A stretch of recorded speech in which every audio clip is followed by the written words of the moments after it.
તો હવામાન વિભાગ દ્વારા જે વરસાદની આગાહી કરવામાં આવી છે મેપના માધ્યમથી સમજીએ કે કયા જિલ્લાઓમાં વરસાદ થઈ શકે છે, ક્યાં ક્યાં વરસાદ આજે પડી શકે છે। ખાસ કરી દાહોદમાં હવામાન વિભાગ દ્વારા વરસાદની આગાહી કરવામાં આવી છે। દાહોદ પંથકમાં વરસાદી વાતાવરણ રહી શકે છે। છોટાઉદેપુરમાં પણ વરસાદ રહેશે।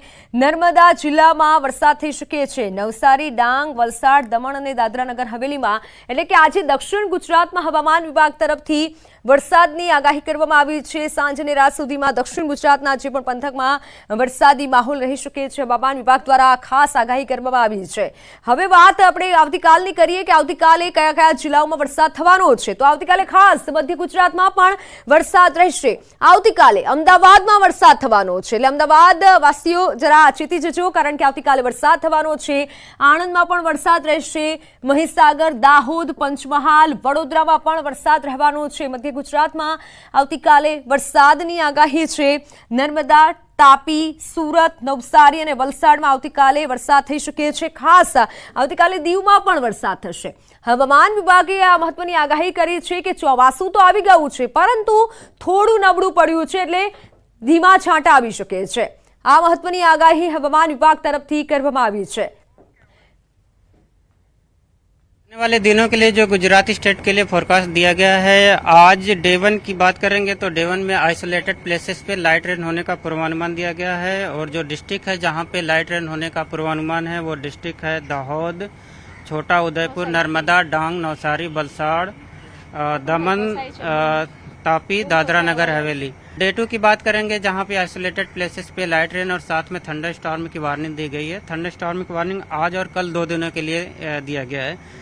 और डे 2 की बात करेंगे जहां पे आइसोलेटेड प्लेसेस पे लाइट रेन और साथ में थंडरस्टॉर्म की वार्निंग गई है। जो डिस्ट्रिक्ट है जहां पे लाइट रेन और साथ में थंडरस्टॉर्म होने का पूर्वानुमान है वो डिस्ट्रिक्ट है अहमदाबाद, आनंद, पंचमहल, दाहोद, महिसागर और साउथ गुजरात के सारे डिस्ट्रिक्ट कवर हैं कल के लिए, जहां पे आइसोलेटेड प्लेसेस पे लाइट रेन होने का पूर्वानुमान है। कल जो south west monsoon Gujarat state में साउथ गुजरात के कुछ पार्ट्स में नवसारी, वलसाड़ में जो प्रवेश किया था, प्रवेश होने के बाद मानसून थोड़ा सा वीक हुआ है। और इसका जो कारण है, जो सीयर जोन था वो पहले 18 और 17 डिग्री के आसपास था नॉर्थ लेटीट्यूड पे, वो थोड़ा सा नीचे के साइड में शिफ्ट हो गया 17 के आसपास। તો ગુજરાતમાં એન્ટ્રી સાથે ચોમાસાની બ્રેક। ગુજરાતમાં ચોમાસું પ્રવેશતાની સાથે નબળું પડ્યું છે। મોન્સૂન બ્રેકના કારણે ચોમાસું નબળું પડ્યું છે। એક અઠવાડિયા સુધી ભારે વરસાદની શક્યતા નથી। હવામાન નિષ્ણાંત પરેશ ગોસ્વામીનું અનુમાન, ગુજરાતમાં સાર્વત્રિક વરસાદની શક્યતા નથી। મોન્સૂન બ્રેકના કારણે ભારે વરસાદ નહીં થાય। 20 જૂનથી ફરી ચોમાસું સક્રિય થવાનું અનુમાન છે। 16 થી 17 જૂને વરસાદની શક્યતા છે। રાજ્યમાં છૂટોછવાયો વરસાદ ચાલુ રહેશે। વલસાડ, વાપીમાં ચોમાસાનો વિરામ છે। જોકે અરબી સમુદ્રમાં હાલ તો દબાણ ન હોવાથી ચોમાસામાં બ્રેક લાગી છે। દક્ષિણ ગુજરાતના અને અન્ય વિસ્તારોમાં છૂટોછવાયો વરસાદ થઈ રહ્યો છે। એ રીતે જોવા જઈએ તો ગઈકાલે નૈઋત્યના ચોમાસાની શરૂઆત છે દક્ષિણ ગુજરાતથી થઈ છે। દક્ષિણ ગુજરાતમાં ચોમાસું પ્રવેશ કરી ગયું છે, પણ અનેક વખત એવું પણ બનતું હોય કે ચોમાસું રાજ્યની અંદર પ્રવેશ કરીએ પણ પ્રવેશ કરતાની સાથે ચોમાસું નિષ્ક્રિય થઈ જતું હોય છે। એવું અનેક વર્ષે બને છે અને જેને કહેવામાં આવે છે મોન્સૂન બ્રેક। હવે એ મોન્સૂન બ્રેકની પરિસ્થિતિ છે એ ચાલુ વર્ષે એટલે કે 2024ના ચોમાસા દરમિયાન પણ અત્યારે આ પરિસ્થિતિનું નિર્માણ થયું છે। ગઈકાલે જેવી રીતે નૈઋત્યનું ચોમાસું ગુજરાતમાં પ્રવેશ કર્યો, દક્ષિણ ગુજરાતના લગભગ વલસાડ, વાપી અને નવસારી સુધી હવામાન વિભાગ તરફથી જાહેરાત પણ કરી દેવામાં આવી કે ત્યાં સુધી ચોમાસું પહોંચી ગયું છે, પણ ત્યાં પહોંચતાની સાથે જ ગત રાત્રેથી ચોમાસું નિષ્ક્રિય થઈ ગયું છે। મોન્સૂન બ્રેકની પરિસ્થિતિનું નિર્માણ થયું છે અને હાલ અરબી સમુદ્રની અંદર કોઈ પણ એવું પ્રેશર નથી જેને કારણે આ ચોમાસું આગળ વધે। એટલે આ મોન્સૂન બ્રેકની પરિસ્થિતિનું નિર્માણ થયું છે એ લગભગ હવે 1 વીક સુધી એટલે 1 સપ્તાહ સુધી આ મોન્સૂન બ્રેકની પરિસ્થિતિ જોવા મળે તેવી શક્યતાઓ છે। એટલે ખાસ કરીને 1 અઠવાડિયા સુધી રાજ્યની અંદર કોઈ ધોધમાર સાર્વત્રિક વરસાદો થાય તેવી શક્યતાઓ દેખાતી નથી. હા, એક ચોક્કસથી છે કે દક્ષિણ ગુજરાત, સૌરાષ્ટ્ર અને બીજા પણ અન્ય વિસ્તારોની અંદર છૂટાછવાયા વરસાદો છે એ ચાલુ રહેશે. જેવી રીતે છેલ્લા 2-4 દિવસથી રાજ્યના અનેક વિસ્તારોની અંદર છૂટાછવાયા વરસાદો પડી રહ્યા છે. અનેક જગ્યાએ થંડરસ્ટોર્મ એક્ટિવિટી થઈ રહી છે. કોઈ જગ્યાએ થંડરસ્ટોર્મ એક્ટિવિટી થાય અને ત્યાં તીવ્રતા સાથે કદાચ 1 થી 2 કે 2.5 ઇંચ વરસાદ પડીએ તો એ વિસ્તારોના ગામડાઓને વાવણી લાયક વરસાદનો પણ લાભ મળી શકે છે. પણ સાર્વત્રિક વરસાદ હમણાં નહીં જોવા મળે, છૂટાછવાયા વરસાદો જોવા મળશે અને આ મોન્સૂન બ્રેકની પરિસ્થિતિ છે એ થોડીક લાંબી ચાલે એવું આજના અલગ અલગ મોડેલોના પ્રિડિક્શનના આધારે અમારું તારણ છે. એટલે અરબી સમુદ્રની અંદરથી ફરીથી કોઈ નવો કરંટ આવશે એટલે લગભગ 20 તારીખથી રાજ્યની અંદર ફરીથી ચોમાસું સક્રિય થાય તેવી શક્યતાઓ હાલ દેખાઈ રહી છે. જો કે 16-17 તારીખમાં પણ ચોમાસું સક્રિય થશે, પણ એમાં કોઈ મોટી ઉથલપાથલ થાય 16-17 તારીખથી કોઈ સાર્વત્રિક વરસાદો થાય તેવી શક્યતાઓ નથી. એટલે હમણાં કોઈ મોટા વરસાદના રાઉન્ડની આશા ન રાખવી. 20 તારીખ પછીથી ફરીથી નૈઋત્યનું ચોમાસું સક્રિય થઈ અને આગળ વધશે એ પછીથી આપણે સાર્વત્રિક વરસાદોના લાભ મળી શકે છે. અત્યારે મોન્સૂન બ્રેકની કન્ડિશન છે એ અનેક વર્ષે આપણે આ કન્ડિશન જોવા મળતી હોય છે. એ જ કન્ડિશનનો સામનો અત્યારે આપણે કરી રહ્યા છે અને ટૂંક સમયની અંદર આપણે આ મોન્સૂન બ્રેકની કન્ડિશનમાંથી મુક્ત થશું અને અરબી સમુદ્રમાંથી નવો કોઈ કરંટ આવશે, લો પ્રેશર આવશે અને આપણે 20 જૂન આસપાસથી ફરીથી ચોમાસું સક્રિય થઈ અને રાજ્યની અંદર સાર્વત્રિક વરસાદનો લાભ મળે તેવી શક્યતા હાલ અમે માની રહ્યા છીએ. પહેલી વાર ચોમાસું હશે અલગ. આ ચોમાસામાં બ્રેક આવી શકે છે. વરસાદ પડવાની પેટર્ન હશે અલગ.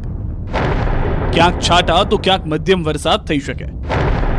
જુલાઈ ઓગસ્ટમાં પણ જળબંબાકાર થઈ શકે. ગુજરાતમાં વરસાદના મંડાણ થઈ ગયા છે. દક્ષિણ ગુજરાત સહિતના વિસ્તારોને ચોમાસું ભીંજવી રહ્યો છે. ત્યારે ચોમાસાને લઈને અંબાલાલ પટેલે ચોંકાવનારી આગાહી કરી છે. અંબાલાલ પટેલે અનુમાન કર્યું છે કે આ ચોમાસામાં બ્રેક આવી શકે છે. વરસાદ પડવાની પેટર્ન અલગ અલગ હશે. ક્યાંક છાંટા તો ક્યાંક મધ્યમ વરસાદ થશે. પવનની ગતિ સાથે 2.5 ઇંચ સુધી વરસાદ થઈ શકે. અંબાલાલના મતે આ નિરંતર ચોમાસું ન હોઈ શકે. 21 જૂન બાદ નિરંતર ચોમાસું આવી શકે છે, જે બાદ અણધાર્યા વરસાદથી કેટલોક ભાગ જળબંબાકાર થઈ શકે. બીજી તરફ 21મી જૂન બાદ ગુજરાતમાં ગરમીમાં ઘટાડો થશે. 21 જૂનથી વરસાદ ધબધબાટી બોલાવશે. જુલાઈ ઓગસ્ટમાં પણ સારું ચોમાસું રહેશે. સપ્ટેમ્બરમાં લાનીનોની અસરે ગુજરાતમાં પાછોતરો વરસાદ પણ સારો થઈ શકે છે. આ વખતે ઓક્ટોબર સુધી વરસાદ રહી શકે છે. 21મી જૂન બાદ આદ્રા નક્ષત્રમાં ચોમાસું સારું રહેશે. આ ચોમાસામાં બ્રેક આવી શકવાની શક્યતા રહે છે. કારણ કે ચોમાસું તો ભિન્ન ભિન્ન ભાગોમાં આવશે. દક્ષિણ ગુજરાતના ભાગો, દક્ષિણ સૌરાષ્ટ્રના ભાગો, સૌરાષ્ટ્રના અન્ય ભાગો, ઉત્તર ગુજરાતના ભાગો, પંચમહાલના ભાગો, મધ્ય ગુજરાતના ભાગોમાં વરસાદ થશે. પણ આ વરસાદ જે છે એ કોઈ ઠેકાણે છાંટા સુધી, કોઈ ઠેકાણે હળવો તો કોઈ ઠેકાણે મધ્યમ વરસાદ થશે. અને પવનની ગતિ સાથે કોઈ ઠેકાણે 1 ઇંચ 2 ઇંચ કે તેથી વધુ પણ વરસાદ થઈ શકે. પરંતુ આ નિરંતર ચોમાસું ન કહી શકાય. તો હવે વાત ગણેશ જાડેજાના વિરોધની.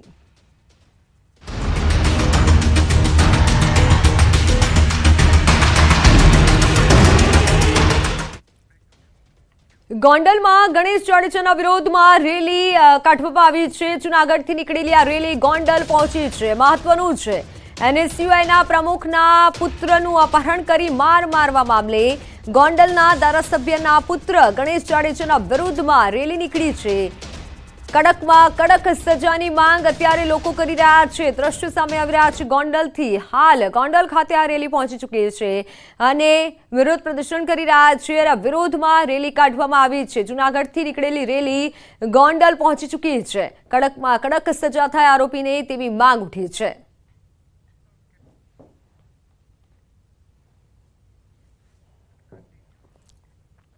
ગણેશ જાડેજાના વિરોધમાં ધોરાજીમાં પણ બાઇક રેલી યોજાઈ. ધોરાજી શહેર અને તાલુકાના અનુસૂચિત જાતિ સમાજના લોકો બાઇક રેલી સ્વરૂપે ગોંડલ જવા રવાના થયા. ગણેશ જાડેજાને વધુમાં વધુ કડક સજા થાય તેવી માંગ સાથે ગોંડલમાં આજે અનુસૂચિત જાતિનું મહાસંમેલન યોજાશે.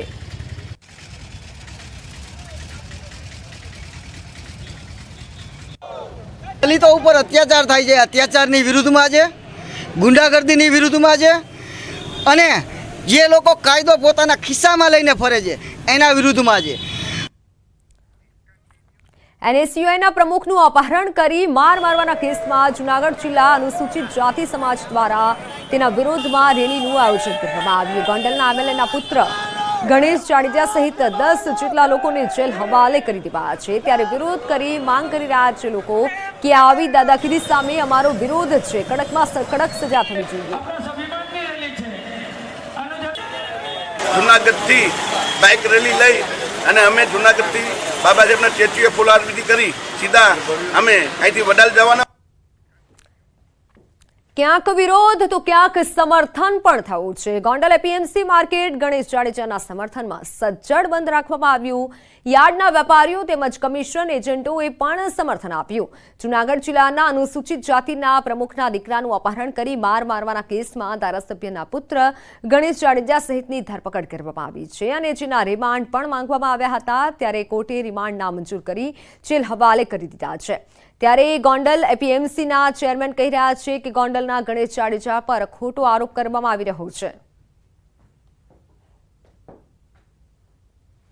જે રીતે ગોંડલના ગણેશભાઈની છબી ખરડાવવાના પ્રયત્નો થઈ રહ્યા છે એના માટે આજે સમગ્ર ગોંડલના લોકોએ નિર્ણય લીધો છે। એમાં તમામ અમારા ગોંડલ માર્કેટિંગ યાર્ડના વેપારી, અમારા મજૂર ભાઈઓ, અમારા કમિશન એજન્ટ ભાઈઓ અને ગોંડલના લોકોએ નિર્ણય લીધો છે કે ગણેશભાઈ સામો કાંઈ પ્રશ્ન હોય તો એ ગણેશભાઈનો પ્રશ્ન નથી, સમગ્ર ગોંડલનો પ્રશ્ન છે। એના માટે આજે ગોંડલને બંધ પાડવામાં આવ્યું છે। તો આ તરફ ગણેશ ગોંડલના સમર્થનમાં જામવાડી, અનીડા ગામ સહિતના ગામો સજ્જડ બંધ છે। ગોંડલ તાલુકાના ગ્રામજનો સ્વૈચ્છિક ગણેશસિંહ જાડેજાના સમર્થનમાં બંધમાં જોડાયા છે। ત્યારે જામવાડી ગામના આગેવાનો કહી રહ્યા છે કે ગણેશ જાડેજા પર ખોટા આરોપો કરવામાં આવી રહ્યા છે અને આથી તેમના સમર્થનમાં સ્વૈચ્છિક બંધ રાખ્યું છે। અમે એટલા માટે પોસ્ટર લગાડ્યું છે, આ ગામ 30 વર્ષથી હીરાસિંહ જાડેજાના પરિવાર સાથે જોડાયેલું છે।